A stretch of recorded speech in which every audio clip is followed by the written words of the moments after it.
여러분 중에 교회를 오래 다니신 분들은 우리가 지금 살펴보고 있는 다락방 광화를 여러 차례 읽어보셨을 것입니다. 이날은 유대인들의 독립기념일과 같은 6월절 전날 밤이었는데요. 수많은 사람들이 이 명절을 지키기 위해서 예루살렘으로 모여들었습니다. 특별히 그 해에는 메시아에 관한 소문이 온 예루살렘에 퍼지고 온 도시가 진동을 그 소문으로 떠들썩했기 때문에 했는데요. 이 다락방에 모인 제자들은 지금 자신 앞에 계신 그분이 메시아라는 사실을 조금씩 확신을 해가고 있는 중이었습니다. 그런데 제자들의 예상과는 달리 예수님은 저녁 먹는 중에 일어나 겉옷을 벗으시고 허리에 수건을 두르시고 그리고 물동이에 물을 떠다가 제자들의 발을 씻기 시작하십니다. 그리고 제자들에게 마지막 유언 같은 말씀을 하십니다. 내가 너희를 사랑한 것 같이 너희도 서로 사랑하라. 근심하지 말아라. 내가 너희를 고아와 같이 버려두지 않을 것이다. 이런 말씀을 하신 후에 예수님은 제자들과 함께 다락방에서 나와서 감람산을 향하십니다. 그리고 감람산으로 가는 길에 오래된 포도밭에 잠시 걸음을 멈추시면서 그 포도밭에 있는 가지 하나를 붙들고 제자들을 향해서 이렇게 말씀하십니다. 나는 참 포도나무요 내 아버지는 농부라. 그리고는 이어서 농부가 어떻게 포도나무를 돌보고 있는지를 계속해서 설명을 하십니다. 언제나 그랬던 것처럼 예수님은 당시 이스라엘 사람에게 매우 친숙한 포도 농사 이야기를 가지고 메시지를 전해주고 계십니다. 오늘 우리가 살펴보는 예수님의 포도나무 비유에는 크게 세 가지 주제가 나옵니다. 첫째는 포도나무고요. 두 번째는 아버지고 농부이고 그리고 세 번째는 가지인데요. 포도나무는 예수님을 가리키고 농부는 아버지를 그리고 가지는 우리를 가리키는 것입니다. 여러분 그런데 오늘 우리가 읽은 이 비유에 몇 가지 종류의 가지가 과연 나올까요? 대부분의 사람들은 오늘 본문에 두 종류의 가지가 나온다고 생각하는데요. 첫째는 열매를 맺지 못하는 가지이고 둘째는 열매를 맺는 가지입니다. 그러나 오늘 본문을 우리가 조금 더 자세히 읽어보면 오늘 본문에는 세 종류의 가지가 나오는데요. 첫째는 열매를 맺지 못하는 가지이고요. 두 번째는 열매를 맺는 가지. 그리고 마지막 세 번째로는 열매를 많이 맺는 가지가 나오는 것을 보게 됩니다. 그래서 저는 오늘 본문에 나오는 세 종류의 가지에 대해서 함께 생각을 해보기를 원하는데요. 오늘은 브루스 윌킨슨의 포도나무의 비밀이라는 책에서 은혜 받은 내용들을 제가 좀 인용하면서 나누기를 원합니다. 첫 번째 가지입니다. 첫 번째 가지는 열매를 맺지 않는 가지가 있죠. 2절 상반절을 같이 한번 좀 보겠습니다. 2절 상반절 무릇 내게 붙어 있어 열매를 맺지 아니하는 가지는 아버지께서 그것을 어떻게 하십니까? 여러분 지금 예수님께서 말씀하시는 열매를 맺지 않는 가지는 누구를 가리키는 것일까요? 대부분의 성경학자들은 여기 나오는 열매를 맺지 않는 가지는 교회는 다니지만 구원을 받지 못한 사람을 의미한다고 해석해 왔습니다. 지난 3년 동안 예수님과 함께 동거동락을 했지만 다락방 강화가 시작될 때 예수님을 떠났던 유다와 같은 사람이라고 해석을 해왔던 것입니다. 그러나 저는 예수님께서 말씀하신 열매를 맺지 않는 가지를 여전히 그리스도인이라고 생각을 합니다. 왜냐하면 예수님께서 그 가지가 내게 붙어 있다고 말씀하셨는데요. 그 표현의 정확한 의미는 내 안에 있다는 말이고 그 말은 언제나 성경에서 그리스도인을 가리킬 때 사용했던 말이기 때문에 그렇습니다. 그러므로 이 말씀은 그리스도 안에 있으면서 한동안 열매를 맺지 못하는 그리스도인을 말하는 것입니다. 저는 우리의 경험이 이것을 증명해 준다고 생각합니다. 저를 비롯한 우리들은 신앙생활을 하면서 일주일 혹은 길게는 1년, 2년 동안 아무런 열매를 맺지 못하며 채 생활할 때가 있기 때문에 그런 것입니다. 여러분 그런데요 주님께서 이렇게 말씀을 하시는데 이 열매를 맺지 않은 가지를 제거하신다 이렇게 말씀하시는데요. 그렇다면 여기서 주님께서 말씀하시는 제거한다는 것은 무엇을 의미할까요? 이 제거한다는 헬라말 아이로에는 두 가지 의미가 있습니다. 첫 번째 의미는요, 말 그대로 가지치기를 해서 잘라버리는 것을 의미합니다. 이렇게 이해를 하면 이 의미가 너무 강해서 구원에서 떨어져 나가는 것처럼 오해가 되지만 실제 의미는 그렇지가 않습니다. 브루스 윌킨스는 이것이 포도나무 농사에 사용되는 전문 용어라고 이야기를 하는데요. 이 용어의 의미는, 또 다른 의미는요, 들어 올리다, 집어 올리다. 농부가 땅 아래로 떨어진 포도나무 줄기, 가지를 위로 집어 올리는 것. 더 많은 열매를 맺기 위해서 땅으로 쳐져 있는 가지를 위로 들어 올리는 것을 의미하는 것입니다. 여러분 중에 포도 농사를 지어본 분이 계실까요? 저는 그런 경험이 없어서 이번 한 주간을 지나면서 이 포도나무 농사에 관한 이런저런 글을 살펴보았습니다. 그랬더니 포도나무는요, 분명히 나무이지만 포도나무 가지는 덩쿨과 비슷한 종류라고 이야기합니다. 그래서 포도나무 가지는 땅으로 쳐져서 자라는 성향을 가지고 있습니다. 그런데 이 포도나무 가지가 땅으로 쳐지면 이내 먼지가 그 위에 덮이고 비가 오면 진흙으로 뒤범벅이 되면서 곰팡이가 나고 그러면서 가지가 시들어 버리면서 열매를 맺지 못하게 됩니다. 여러분, 이것이 때로 우리의 모습이라는 것이죠. 우리에게도 땅의 것을 추구하는 성향이 있습니다. 그러면 우리 영혼이 이내 죄악으로 뒤범벅이 되면서 영혼이 힘을 잃어버리고 시들어 버리며 말라버려서 열매를 맺지 못하는 경우가 있다는 것이죠. 한 구두닦이 소년이 있었습니다. 그는 하루 종일 닦을 만한 신발을 찾느라고 사람들의 신발만 쳐다보았습니다. 이렇게 하면서 생계를 겨우겨우 유지는 해나갔지만 그는 언제나 신발을 땅을 쳐다보느라고 그 이상의 것을 볼 기회를 잃어버렸습니다. 그는 평생 구두닦기의 인생으로 막을 내렸습니다. 미국에서 있었던 또 다른 비슷한 이야기가 있습니다. 미국의 한 소년이 길에서 $5를 주었습니다. 그 이후로 이 소년은 또다시 땅에 떨어져 있는 돈을 줄까 생각이 되어서 땅만 보고 걸어가기를 시작했습니다. 그가 평생 주운 것은 단추 28,000여 개, 머리핀 53,000여 개, 그리고 수천 개의 동전과 수십 장의 지폐, 그 외에 자질구레한 것들을 주었습니다. 그런데 그렇게 인생을 살아가느라고 아름다운 자연과 하늘을 바라볼 기회를 잃어버린 것이죠. 그의 인생은 결국 넉마주의로 끝났습니다. 여러분, 농부이신 하나님 아버지께서는요, 이런 인생을 어떻게 하실까요? 농부이신 하나님 아버지는 열매를 맺지 못하는 가지를 싹둑 잘라버리지 않으십니다. 농부이신 하나님 아버지께서는요, 마치 포도원 농부가 땅으로 쳐져 있는 가지를 하늘로 올려서 지지대를 받치고 그래서 신선한 공기와 햇빛을 다시 쬐면서 열매를 맺도록 하는 것처럼 우리 하나님 아버지께서는 그런 가지들을 다시 하늘을 향해서 높이 올려서 열매를 맺도록 하시는 것입니다. 그런데 이 과정이 포도나무에게는 굉장히 고통스러운 과정입니다. 다 자란 포도나무 가지를요, 주인이 강제로 들어 올려서 하늘을 향해서 치켜 세우기 때문에 이런 과정에 큰 고통이 따른다는 것입니다. 영적으로 말하면 열매 맺지 않은 그리스도인이 다시 열매를 맺도록 하나님께서 징계를 하신다는 것입니다. 여러분들은 하나님께서 열매 맺지 않은 그리스도인들을 징계하신다는 사실을 아십니까? 우리 삶에 아무런 열매가 없을 때 하나님은 우리 인생을 찾아오셔서 징계하십니다. 우리를 미워하기 때문에 징계하시는 것이 아니라 열매를 많이 맺도록 하기 위해서 징계하십니다. 하나님께서 우리를 어떤 방식으로 징계하시는지를 히브리서 12장 5절과 6절을 통해서 한번 생각을 해보겠습니다. 같이 한번 좀 읽어볼게요. 시작. 또 아들들에게 고난을 것 같이 너희에게 권면하신 말씀도 잊었도다. 이르시되 내 아들아 주의 징계하심을 경히 여기지 말며 그에게 고지람을 받을 때에 낙심하지 말라. 주께서 그를 사랑하시는 이를 징계하시고 그가 받아들이시는 하나님마다 채찍질하시리라 하였으니. 여러분들에게 사랑하는 5살짜리 아들이 있다고 생각을 해보겠습니다. 그런데 이 아이가 차가 많이 다니는 길에서 늘 공놀이를 하는 습관을 가지고 있습니다. 그러면 부모는 처음에 말로 타이르죠. 방 한 구석에 앉혀놓고 그 거리에서 공놀이를 하면 안 된다고 타이르기를 시작합니다.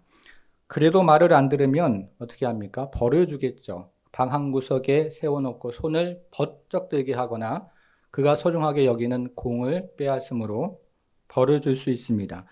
그러면 아이가 울고불고 난리가 나죠. 그래도 소용이 없습니다. 아이가 부모의 마음과 행동을 이해하지 못해도 부모는 그렇게 해야만 합니다. 그런데도 안 되면 부모는 회초리를 듭니다. 아이를 사랑하기 때문에 드는 회초리인 것이죠. 여러분, 이처럼 하나님의 징계에도 세 단계가 있다고 히브리서는 이야기하죠. 첫 번째 단계는 꾸지람입니다. 하나님은 설교 말씀이나 다른 사람을 통해서 그리고 양심의 가책을 통해서 우리를 꾸중하십니다. 그래도 안 되면 하나님은 징계하십니다. 벌을 주신다는 것이죠. 그런데 의외로 많은 그리스도인들이 하나님의 징계를 깨닫지 못하는 경우가 많습니다. 집을 한 채 통째로 날려버려도 그것이 하나님의 징계인 줄을 깨닫지 못하는 경우도 있고, 사업장이 어려움을 당하고 문을 닫아도 그것이 하나님의 징계인 줄을 깨닫지 못하는 경우도 있습니다. 이런 상태가 계속되면 하나님 아버지는 마지막으로 사랑의 회초리를 드시는 것이죠. 무감각하고 죄악된 삶에서 떠나도록 사랑의 회초리를 드십니다. 땅에 있는 것을 추구하는 삶에서 다시 열매를 맺도록 하기 위해서 사랑의 회초리를 드신다는 것입니다. 여러분, 하나님은 우리의 습관적인 죄가 계속되는 것을 가벼이 여기지 않으십니다. 하나님은 자신의 사랑하는 자녀가 땅의 것을 추구하면서 죄악으로 범벅이 되는 것을 가만히 지켜만 보고 계시는 분이 아니십니다. 우리는 그 예를 고린도 교회에서 찾을 수가 있습니다. 아주 심각한 죄악들이 고린도 교회를 덮고 있었습니다. 그런데 사람들은 그 죄악들을 아무렇지도 않게 생각을 하면서 성찬식에 참여를 했습니다. 그러자 사도 바울이 그렇게 범죄한 자들에 대해서 경고를 합니다. 고린도전서 11장 30절 화면으로 보겠는데요. 이러므로 너희 중에 약한 자와 병든 자가 많고 잠자는 자도 적지 아니하니 신자들 속에서 지속되는 죄 때문에 많은 사람들이 약해졌고 더 많은 사람들이 병들었고 더러는 죽는 사람들도 있었다고 이야기하죠.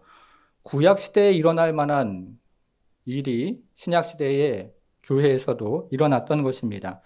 사랑하는 여러분, 여러분 중에 혹 고난당하는 자가 있습니까? 과거에 고통받은 자가 있습니까?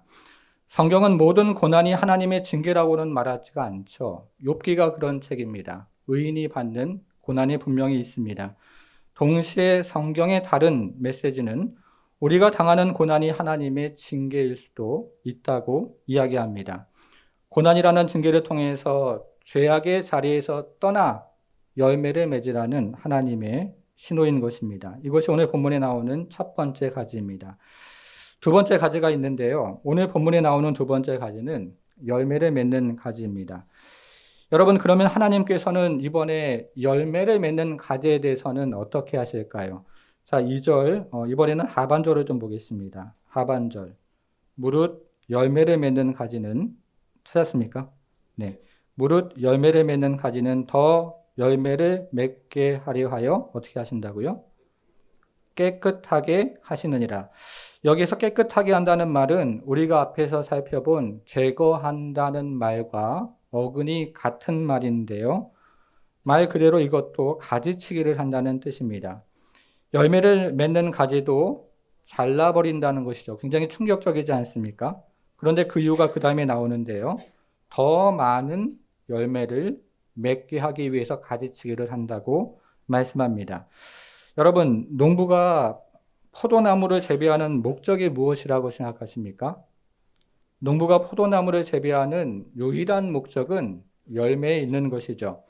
이 팔레스틴 지방에서는 종종 우리가 지금 살펴보는 포도나무와 감람나무를 비교를 하는데요. 이 감람나무는 열매뿐만 아니라 가지와 그리고 잎사귀가 여러 용도로 유용하게 사용이 되지만 포도나무 가지는 매우 짧고 가늘고 그리고 덩쿨과 같이 되어 있어서 불쏘시개밖에 사용이 되지가 않습니다. 포도나무를 재배하는 유일한 목적은 열매에 있다는 것이죠.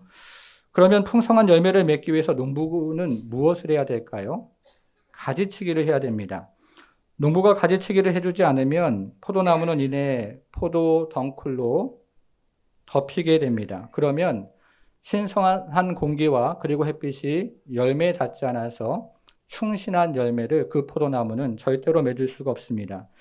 이런 포도나무를 멀리서 보면 굉장히 무성하고 아름답게 보이지만 가까이 다가가서 그 가지를 들추어보고 잎사귀를 들추어보면 그 굉장히 빈약한 열매가 포도나무에 달려있는 것을 어렵지 않게 봅니다.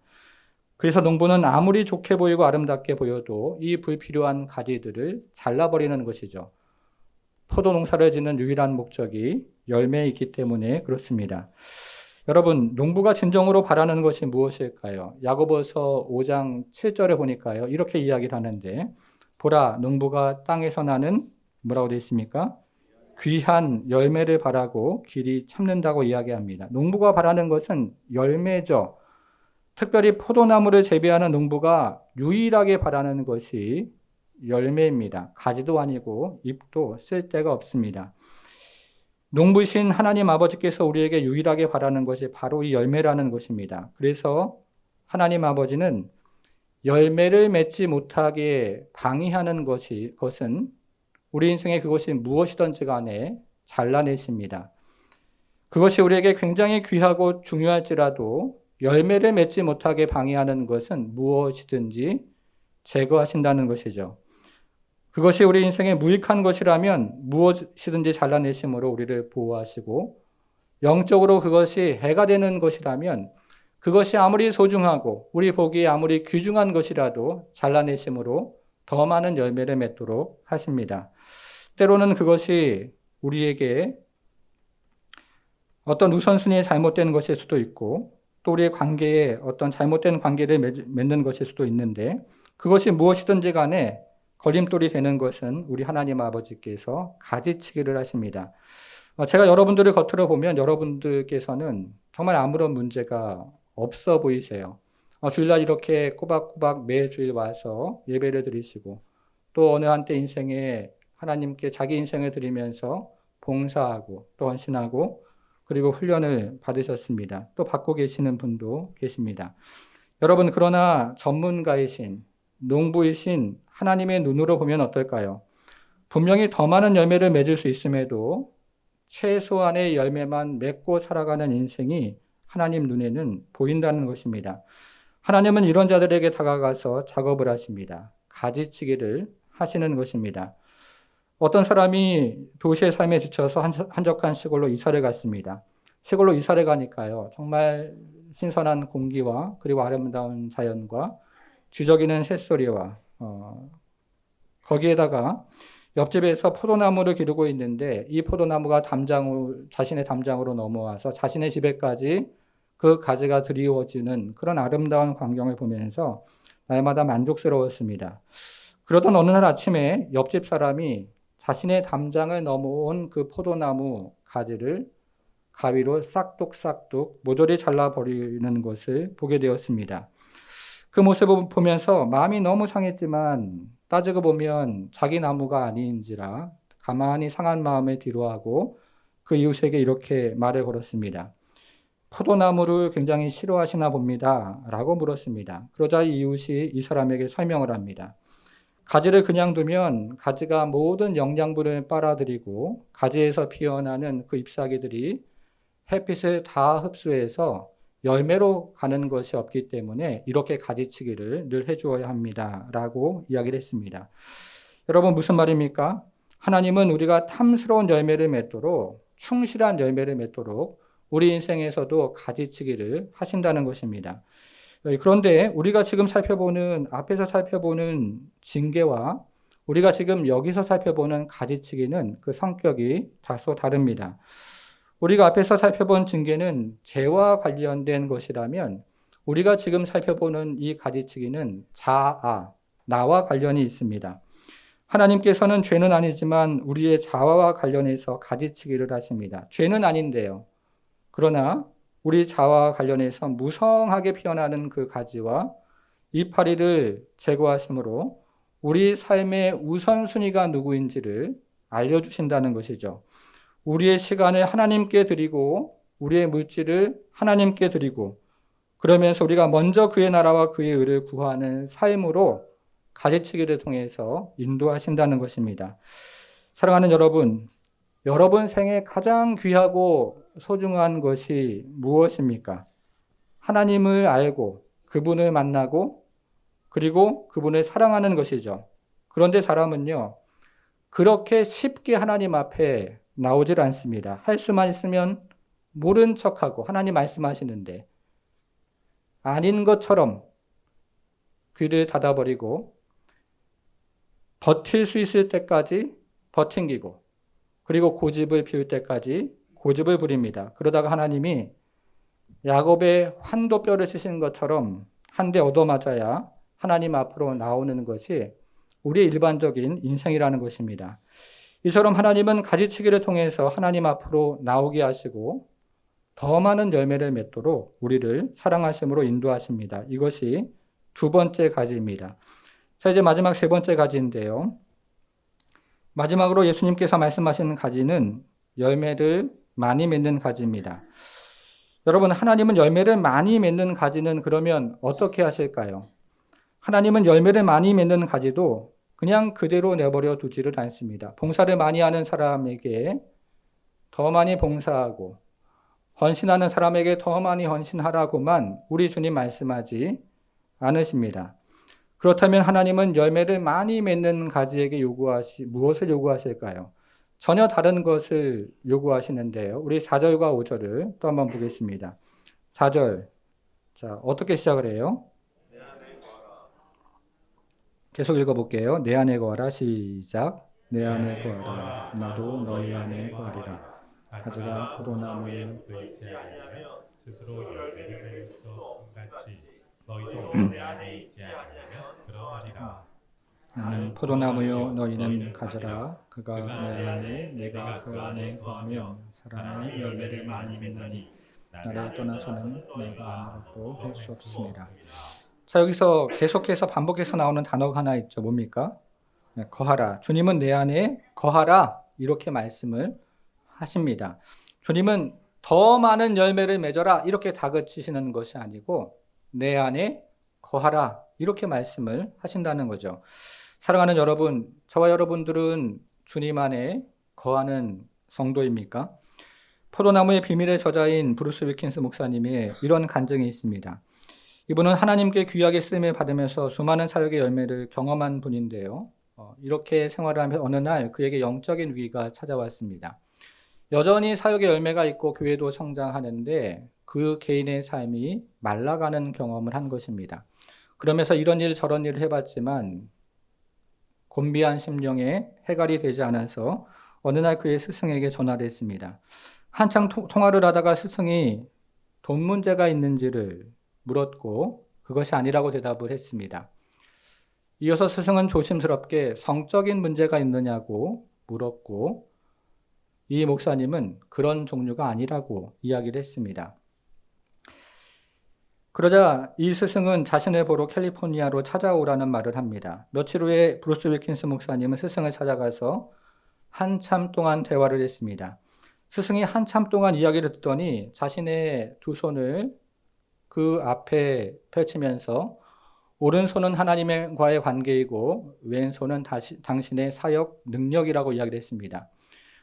처음에는 오른손을 왼손 위에 올려놓고 처음 사역을 시작할 때는 하나님과의 관계가 너무 중요했고 그러면서 하나님께 매달리는 그런 인생을 살았다고 이야기합니다. 그러나 사역의 열매가 시작이 되면서 두 손을 평행으로 놓으면서 하나님과의 우선순위와 사역의 능력의 우선순위가 동일하게 되었다고 이야기를 했습니다. 그런 다음에 마지막으로는 왼손을 오른손 위에 올려놓으면서 사역의 열매가 많아지면서 이 사역에서 하나님과의 관계가 우선순위에서 밀려났다는 이야기를 했습니다. 이 스승이 하는 말에 포인트가 있죠. 그것은 주님과의 만나는 시간, 우리가 읽었던 주님 안에 거하는 시간에 문제가 있었던 것입니다. 이 사람이 그 말을 쭉 듣고 나서 자신의 삶을 돌아보니까 정말로 바쁜 일상에 쫓겨서 이 경건의 시간을 소홀히 했던 것입니다. 그저 형식적이고 그리고 의무적으로 경건의 시간을 보냈습니다. 그래서 집으로 돌아와서 그때부터 이 경건의 시간에 온 에너지를 쏟기를 시작했습니다. 한 달이 지났습니다. 아무 변화가 일어나지 않았습니다. 또 한 달이 지났습니다. 아무 일도 일어나지 않습니다. 3달째를 하는데 마치 사막을 걷는 듯한 무미건조한 시간들을 계속해서 보냈습니다. 그런데 그런 어느 날 이 사람에게 변화가 찾아왔습니다. 놀라운 일이 벌어진 것입니다. 그는 자신의 책에서 이렇게 적었습니다. 마치 한 위대한 존재가 그 이른 아침에 내 방으로 뚜벅뚜벅 걸어와 내 옆에 앉아 있는 것 같았다. 이렇게 이야기했습니다. 또 이렇게 적었습니다. 나를 위한 그분의 열정과 내 삶을 위한 그분의 목적들이 성경에서 눈에 다가오는 것처럼 도드라지기를 시작했다. 라고 적었습니다. 여러분, 하나님께서 우리에게 정말로 원하시는 것은 많은 일을 하는 것이 아니죠. 하나님과 많은 시간을 보내는 것입니다. 그것을 우리 주님은 주 안에 있는 것이라고, 주 안에 거하는 것이라고 말씀하셨습니다. 여러분, 그러면 우리는 어떻게 주님 안에 거할 수 있을까요? 마지막으로 7절을 좀 보겠습니다. 7절. 너희가 내 안에 거하고 내 말이 너희 안에 거하면 무엇이든지 원하는 대로 어떻게 하라고요? 구하라. 그리하면 이루리라. 우리가 주님 안에 거하는 비결은 바로 기도에 있습니다. 주님 안에 머물면서 그분과 생생한 교제를 하는 비결은 바로 기도에 있는 것이죠.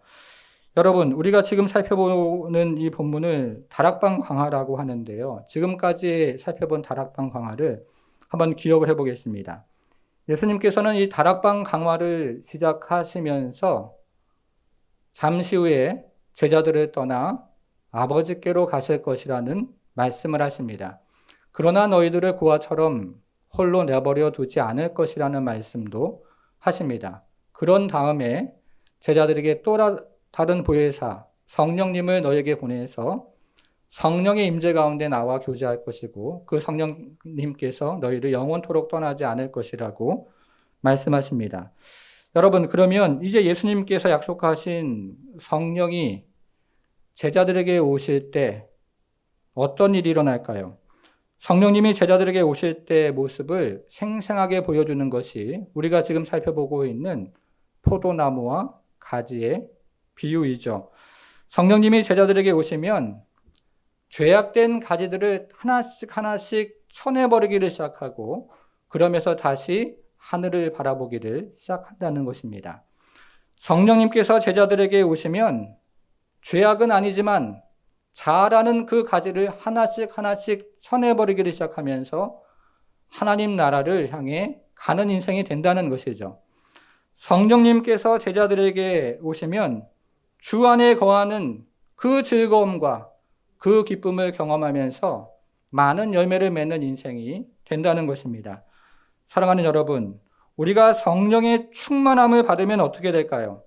우리가 성령의 충만을 받으면 습관적으로 짓고 있는 그 죄악들, 다른 사람 모르지만 하나님 관계에서 습관적으로 짓고 있는 그 죄악들을 하나씩 가지치기를 하는 일이 일어난다는 것입니다. 우리가 성령의 충만함을 받으면 그것이 죄악은 아니지만 그러나 나의 삶을 부유하게 했던 그 모든 일들을 하나씩 가지치기를 하면서 하나님의 나라와 그의 의를 구하는 인생을 살아간다는 것이죠. 우리가 성령의 충만함을 받으면 우리가 세상에서 즐겼던 그 즐거움보다 주 안에 경험하는 그 즐거움이 너무 크고 너무 놀라워서 그 안에 머물면서 많은 열매를 맺는 인생을 살아간다는 것입니다. 우리가 성령의 충만함을 받으면 습관적인 죄악들을 가지치기를 하고 자신의 유익만을 위해 살아갔던 그 자아를 하나씩 내려놓으며 그리고 주의 나라와 그의 일을 위해서 많은 열매를 맺으며 주님 안에 있는 그 즐거움과 그 기쁨을 가지고 살아가는 그런 인생이 된다는 것입니다. 그래서 사랑하는 여러분, 우리는 성령의 충만함을 구해야 합니다. 이 땅의 죄악을 따라가지 아니하고 하나님 나라를 바라보는 그 은혜를 경험하기 위해서 우리는 성령의 충만함을 구해야 합니다. 자신의 유익만을 위해서 살아가지 아니하고 얼마든지 나의 인생을 그렇게 살 수 있음에도 불구하고 자신만을 위해 살아가는 그 인생에 가지치기를 하면서 우리는 주님의 나라를 위해 살아가기 위해서 성령의 충만함을 구해야 하는 것입니다. 그리고 우리는 그리스도 안에 있는 그 기쁨이 너무나 크고 너무나 놀랍기에 세상에서 즐거움을 찾지 아니하고 그리스도 안에 있는 그 유익과 은혜를 충만히 경험하는, 그러기 위해서 우리는 다시 성령의 충만함을 구해야 합니다. 사랑하는 여러분, 우리 주님 약속하셨습니다. 구하는 자에게 주신다고 약속하셨습니다. 특별히 성령을 구하는 자에게 성령의 충만을 주신다고 우리 주님 오늘 약속하십니다. 사랑하는 여러분, 우리가 이 시간에 성령님을 구하기를 원합니다. 성령의 충만함을 구하기를 원합니다. 다른 것, 좋은 것 많이 있지만, 나에게 필요하다고 생각하는 것 많이 있지만, 무엇보다도 성령님을 구하고 성령의 충만함을 이 시간 함께 구하기를 원합니다. 우리를 성령으로 충만케 하여 주옵소서. 이 공동체를 성령으로 충만케 하여 주옵소서. 이제 가을학기가 시작되는데 2005년 이 가을에 무엇보다도 성령으로 충만케 우리를 충만한 은혜로 함께하여 주옵소서. 한 달 한 달이 성령으로 충만케 하시고 하루하루가 성령으로 충만케 하시며 순간순간을 성령으로 충만케 하여 주옵소서.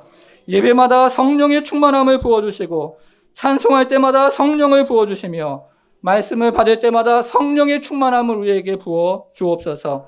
구역이 모일 때마다 성령의 충만함을 주시고 모임마다 성령의 충만함을 주시며 사람을 만날 때마다 성령의 충만함을 우리에게 부어 주옵소서.